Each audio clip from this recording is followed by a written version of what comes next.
Hi wonderful people, and welcome back to another episode of Boulder Breakdowns. I am in my pajamas today, so don't mind that. Anyways, this week's boulder of the week is back to slab, but it's a different type of slab, a little bit of a harder grade slab that I would normally try to project for a while, and this particular one involves a lot of tensiony moves, a very specific beta, and slopey holds, which I would say I haven't had too much experience with on slabs. It definitely challenged me a lot, and you can check out exactly what I got up to on this slab. So without further ado, let's get right into it. This week we are back with some serious slab business, and Blochaus Marrickville certainly delivers the goods. Or bads if you want to count me attempting and falling off this one a billion times. This climb was in the yellow grade, which would be approximately V4 to V6, dare I say V7 grade if I were to guess, since it is the second hardest grade colour in the gym. The style is so slabby, sketchy and tensiony, and the holds really don't help, but I'll get to that later. Therefore, your skills needed would be to get your climbing technique down, including awareness of your center of gravity, willingness to weight your feet, willingness to use slopers, and you'll need a little bit of courage. So let's break it down. This finicky problem rests across two walls that fold into each other a little bit, just like your standard slab situation. It starts off on the far right hand side, moves across the features and up the left wall into a crescent shape to go back round to the middle at the end for your send. A bit of a journey, this one. The holds involved are what I would classify as almost impossible. They were so slopey and smooth that I often felt dumbfounded trying to hold onto them, let alone put weight on them. Here's me trying to grip these things up close, and as you can see, they really don't have much grip. On top of that, the footholds were made from the same hold sets, equally terrible to stand on, and had two features that made staying on very tricky. Looking at this climb, I'd say directionally speaking, the solution is pretty obvious. Follow through from right to top left and you're good to go. Except, well, how you get there is another story. This climb was especially technical with a pretty specific beta that required a lot of patience and trust, and I have none of that. But that's why we're here to project, and I'll take you right through it. The climb begins at these two triangular shaped holds that have no positive grip, so I had to think of another way to get on. It seemed more intuitive to try and stand on the features first and then get myself over to the start holds. I started by pressing my right hand on the first start hold and using that tension to step up with my left foot onto the left feature.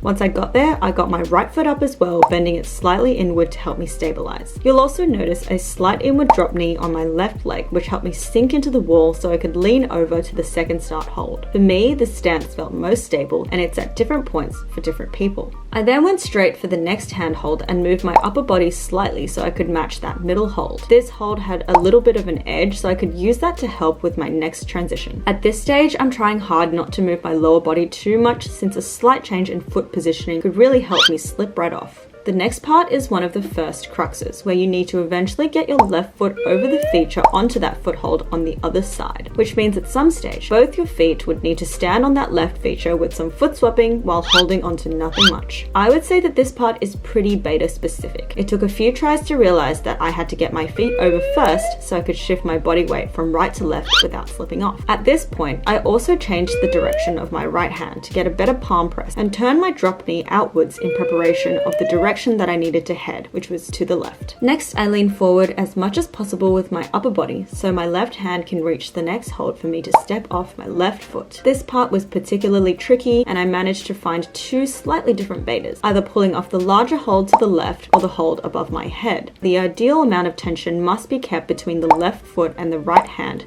and sort of acts as an intermediary to the next good foothold. And by good, it's really not that good. Next, I gently shuffled my feet over until I hit that left foothold. As soon as I got there, I toed it with intention and moved from my hips, keeping close to the wall and again shifting body weight so I can end up over my foot. At this point, the left hand hold came into assistance, as now the majority of my body weight had shifted over so I could bump my right hand to the next hold. The key here is waiting and trusting that my left foot wouldn't slip off. I did this by going in a slow and controlled manner through engaging my core and really pressing down, so when I reach the next hold, I feel stable. Then I slowly pulled up and prepared my right foot foot to stand on that slopey now foothold. When I brought my right foot up, I slipped immediately, and the hand above also felt too slopey to grip at this angle. So I had to reconvene and remembered that sitting low on slopers could be helpful. Because the hold was being gripped sideways, I tried to sit low from this direction, which ended up feeling much better for my hand. This also meant that I had to lean a little more left than expected to properly grip this hold, which by the way has some small ridges that sort of felt okay.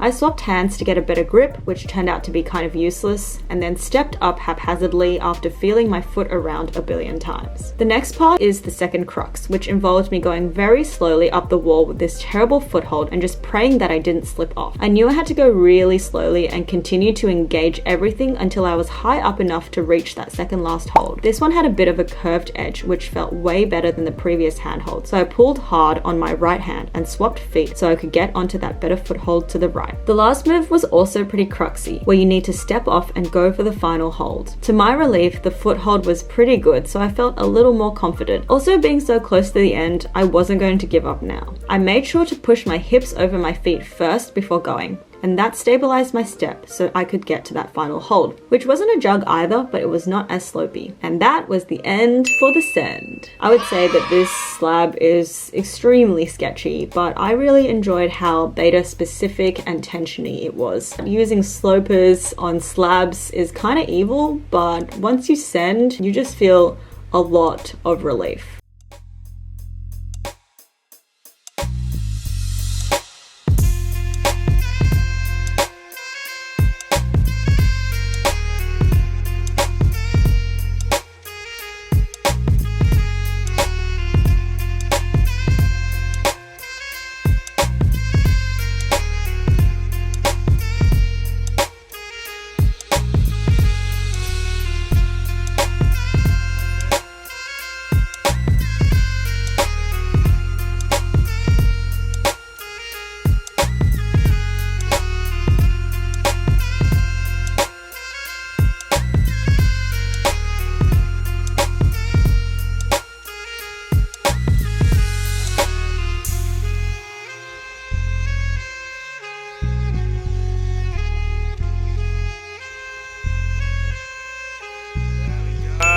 Let's go!